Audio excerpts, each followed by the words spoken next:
Kami lanjutkan dialognya mengenai vonis ataupun banding yang diajukan oleh keempat terdakwa pembunuhan Brigadir Yosua.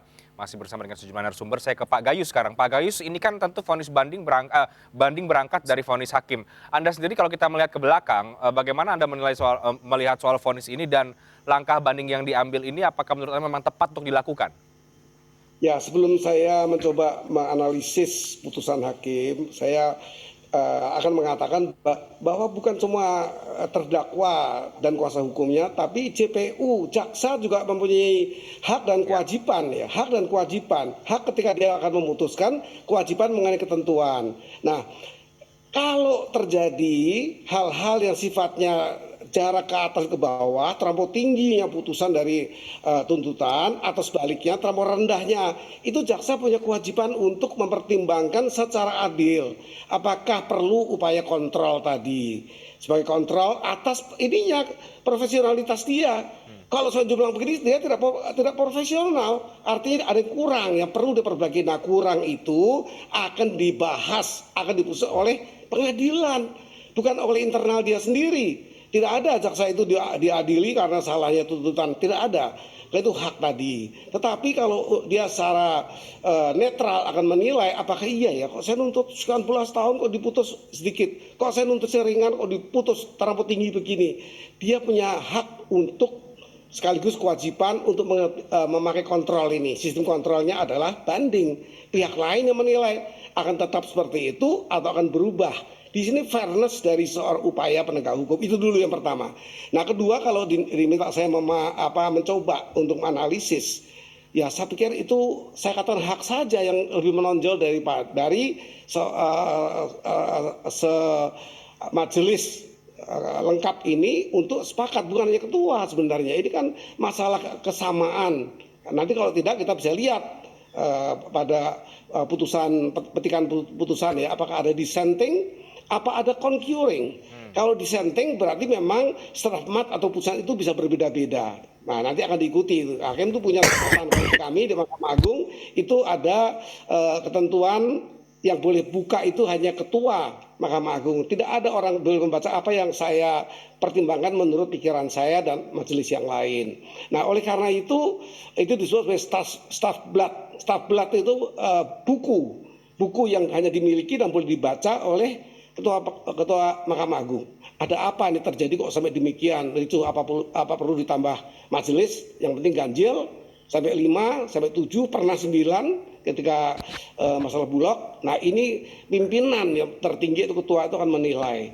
Kemudian kalau memperhatikan ini, tentu nanti kalau saya bicara seringkali saya itu diprejudice, diduga buruk. Wah, ini ada kepentingan apa? Tidak, ya. Saya tidak ada kaitan dengan satu orang pun dalam perkara ini, secara khusus maupun secara langsung, secara tidak langsung. Nah, begini, ini ada beberapa faktor sebenarnya kalau secara jujur saya amati, ini juga ada tekanan publik di sini.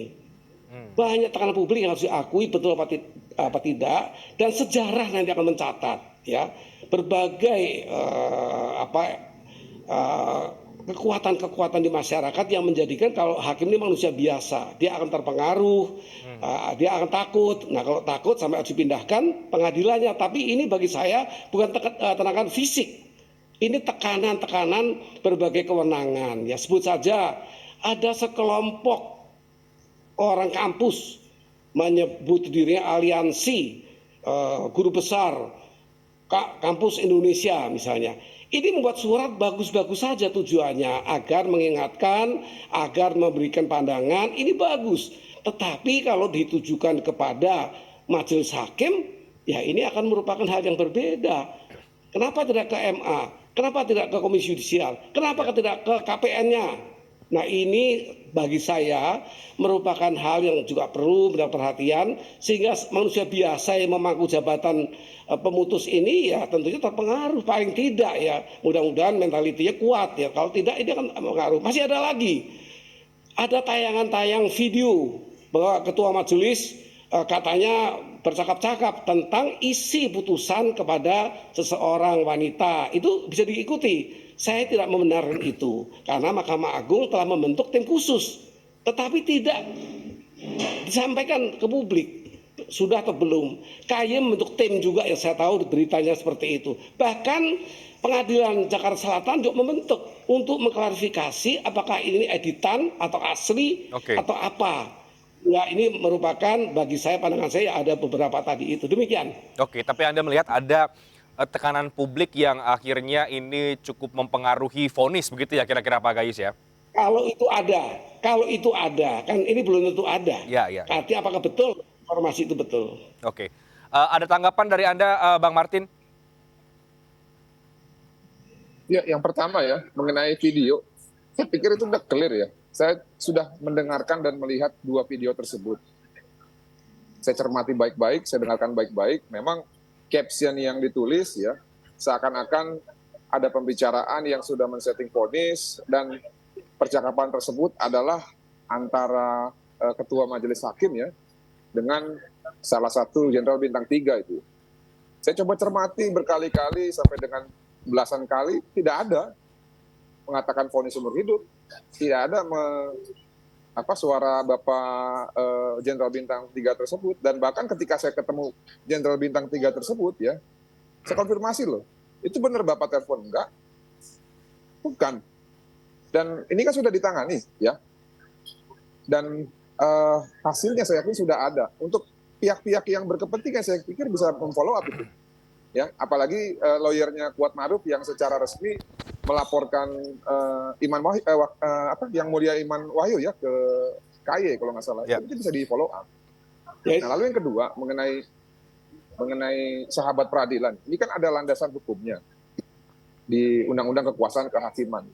Kalau menurut pendapat saya sih ini bukan tekanan, apalagi ditegaskan dengan pertimbangan hakim ya pada saat membacakan putusan terhadap terdakwa Eliezer, kan di situ Majelis Hakim mengatakan bahwa sahabat peradilan itu ada legal standing-nya, ada dasar undang-undangnya, dan bukan merupakan bentuk intervensi ataupun tekanan kepada kemandirian hakim. Nah, saya pikir kita berpatokan pada itu saja kalau menurut pendapat saya. Demikian. Oke, sebelum saya ke Pak Fikar. Saya menanggapi sedikit saja ini. Ya, silakan Pak. Pak Martin ya. Itu tentu kalau tidak ada ya kita bersyukur. Ya nanti catatan sejarah lah yang akan menentukan. Tapi mengenai video itu bukan itu maksud saya. Ada video dengan perempuan. Tegas-tegas membahas masalah ini, saya juga dengar juga. Nah itu diklarifikasi. Kalau sudah ya kita bersyukur. Tapi kita kan melihat faktanya. Mahkamah Agung menjanjikan akan membentuk tim khusus. KY juga begitu, apakah sudah? Hanya itu bagi saya nggak ada kepentingan yang mau dijadikan masalah atau tidak masalah, ya itu silakan saja lah, nanti publik yang menilai. Oke, sebelum saya ke Pak Fikar, saya mau ke Pak Herman dulu. Pak Herman, ada tambahan dari Anda, Pak?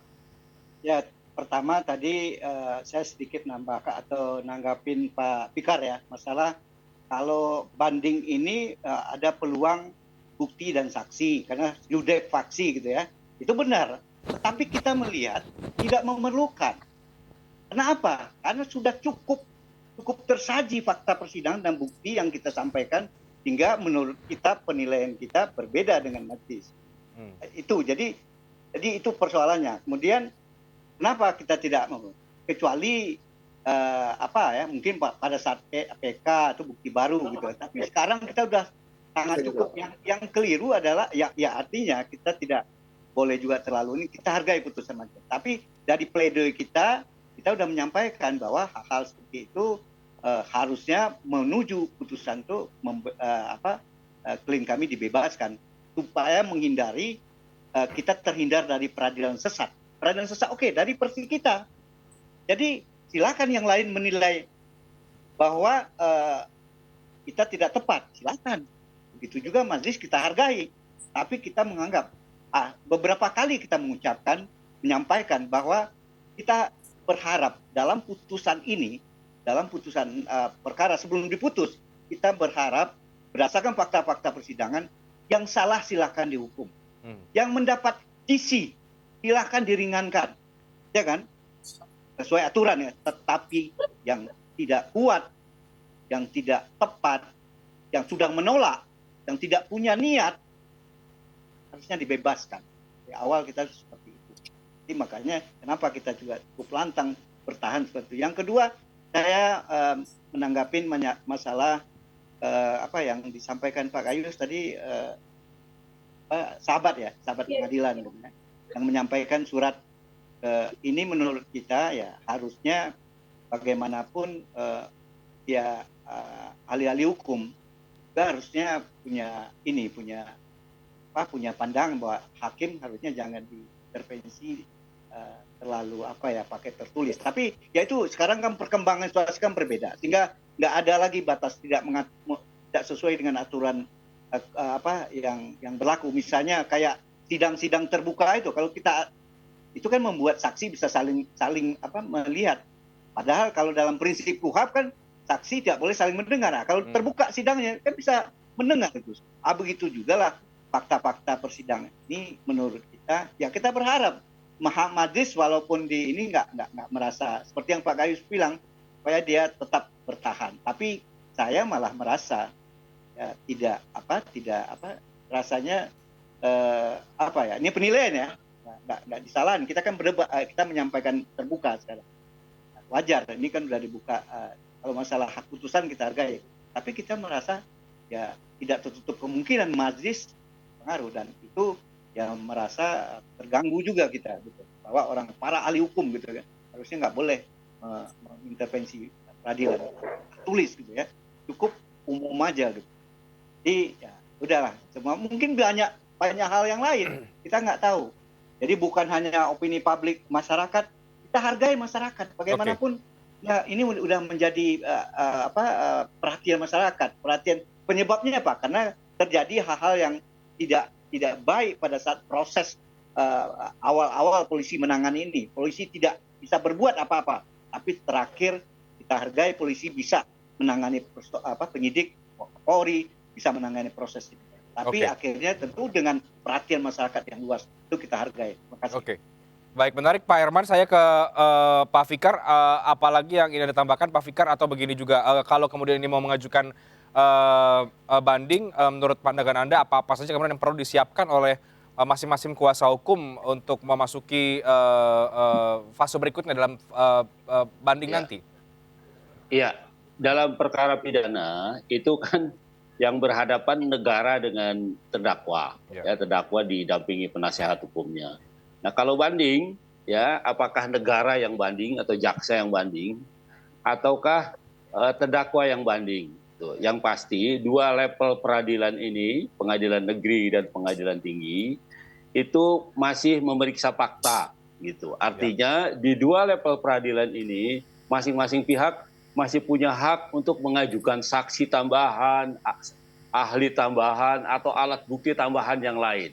Nah, cuma kecenderungannya memang saya lihat jarang dimanfaatkan ya ketika perkara ini sampai di pengadilan, jarang dimanfaatkan. Tapi ada juga ya, ada teman-teman atau pihak-pihak yang juga bisa memanfaatkan. Nah, kan teknisnya kan bisa dua.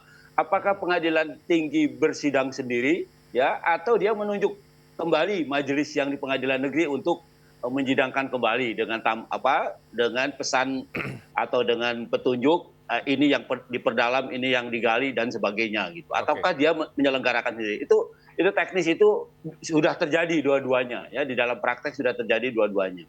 Nah, saya kira itu yang bisa dimanfaatkan baik oleh jaksa penuntut umum mewakili kepentingan umum negara maupun oleh terdakwa dan pengacaranya gitu. Nah, karena begitu masuk umpamanya pada level kasasi kan sudah tidak ada lagi ya, meskipun banyak juga pengacara yang iseng di kasasi pun masih dimasukkan debat mengenai fakta, bahkan ditambah buktinya gitu. Masih banyak juga yang spekulatif seperti itu gitu. Tapi ya nggak apa-apa, itu usaha namanya. Barangkali ada hakim yang bijaksana gitu, mau mempertimbangkan. Baik, kita break dulu Bapak. Nanti di segmen terakhir kita kembali ke pertanyaan awal. Bagaimana peluang banding para terdakwa ini? Apakah ini justru bisa lebih berat atau justru bisa lebih ringan? Kita jeda dulu. Kita masuk ke segmen berikutnya terakhir. Usai jeda berikut, tetap bersama kami di MNC News.